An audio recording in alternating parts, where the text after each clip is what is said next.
Custody में, police के remand में, अगर इतने खुर्दार माफिया की इस तरह से उजाले में, आप समझिए यहाँ पर लाइट्स कितनी ज्यादा है, अगर यहाँ पर इतनी भारी सुरक्षा के बीच, मीडिया के कैमरों के बीच हत्या होती है तो आप समझ लीजिए कि इस वक्त पुलिस की स्थिति क्या होगी, पुलिस कैसी सुरक्षा दे रही थी, और पुलिस को कोर्ट में जस्टिफाई करना बहुत ज्यादा मुश्किल हो जाएगा। एक बार फिर से मैं आपको तस्वीरें दिखाता हूँ।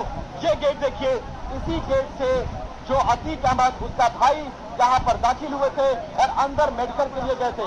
आप यहाँ यह तस्वीर दिखाइए, इसी गेट से मेडिकल करने के बाद जब तक वो यहाँ पर पहुंचते इस जगह पर, उसके बाद हत्यारे जो थे इसी बाइक से आए थे और इस तरह के कैमरे और बाइक का इस्तेमाल करके बतौर अपने आप को एज अ जर्नलिस्ट वो रिप्रेजेंट कर रहे थे। और उसके बाद जब मीडिया कैमरों के सामने उनका रिएक्शन लेने की, मीडिया कैमरों के जरिए जो पत्रकार कोशिश करते हैं, और उसी दौरान उनकी हत्या कर दी जाती है। दोनों भाई स्पॉट डेथ हो गए हैं। हालांकि बॉडी को यहाँ से ले जाया गया है और ये कोशिश की जा रही है कि शायद किसी ने जान बाकी हो, लेकिन जो खबर आ रही है उसके मुताबिक दोनों की मौके पर मौत हो गई, क्योंकि दोनों के माथे पर गोली मारी गई है और माथे पर गोली मारने के बाद बचने के चांसेस कुछ परसेंटेज होते हैं। इसलिए जो संभावना, जो तस्वीरें आ रही है उसके मुताबिक माथे पर गोली मारी गई है और दोनों स्पॉट डेथ हो गए। पुलिस को जस्टिफाई करना बहुत मुश्किल हो जाएगा कि आखिरकार इतनी भारी सुरक्षा के बीच, और अतीक बार बार ये कहता था कि मेरी जान को खतरा है। सुप्रीम कोर्ट तक के निर्देश थे कि प्रॉपर सिक्योरिटी दी जाए, लेकिन उसके बावजूद सुरक्षा क्यों मुहैया नहीं कराई गई?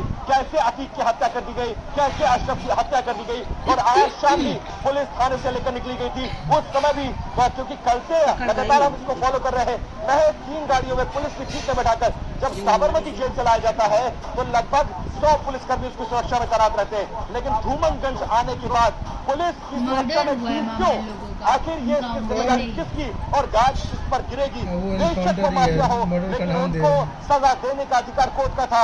अगर कोई हत्यारा घूम रहा था तो इंटेलिजेंस कहाँ थी, इनके LIU उनका कहाँ था? ये तमाम सवाल खड़े होंगे और सरकार से भी जवाब मांगा जाएगा इस वक्त। और जिस इलाके में मैं खड़ा हूँ ये पूरा बहुत ज्यादा अल्पसंख्यक बाहुल्य इलाका है, लोग इलाके में जुटने शुरू हो गए हैं, पूरे इलाके को पुलिस छावनी में तब्दील कर दिया गया। और एक बार फिर से मैं आपको तस्वीरें दिखाऊं, उस पिस्टल की तस्वीर दिखाइए, उस कैमरे की तस्वीर दिखाइए, और साथ साथ उसकी तस्वीर दिखाइए जो कैमरा, जो बाइक यहाँ पर फेंक लाया गया था, उस बाइक की तस्वीर दिखाइए, गिरी हुई पिस्टल, गोलियों की तस्वीरें हम आपको बार बार दिखा रहे हैं। और ये समझने की कोशिश करिए, पूरे इलाके को कॉर्डन ऑफ किया गया है, यहाँ पर किसी की एंट्री नहीं है, बड़े ऑफिशियल्स अंदर मौजूद हैं और डेड बॉडी भी दोनों की अंदर मौजूद है। हालांकि पुलिस ने रिकवर करने की कोशिश की, लेकिन दोनों की स्पॉट डेथ हो गई और इस वक्त हालात बहुत ज्यादा चिंताजनक बने हुए हैं। एक बार पुलिसकर्मियों की मौजूदी की तस्वीर दिखाइए, चारों तरफ किस तरह से पुलिस ने घेरा यहाँ पर बना लिया है, और इसी घेरे के अंदर वो बाइक है, वो 3 पिस्टल्स है, जिंदा और बुद्धा कॉटेजेस है,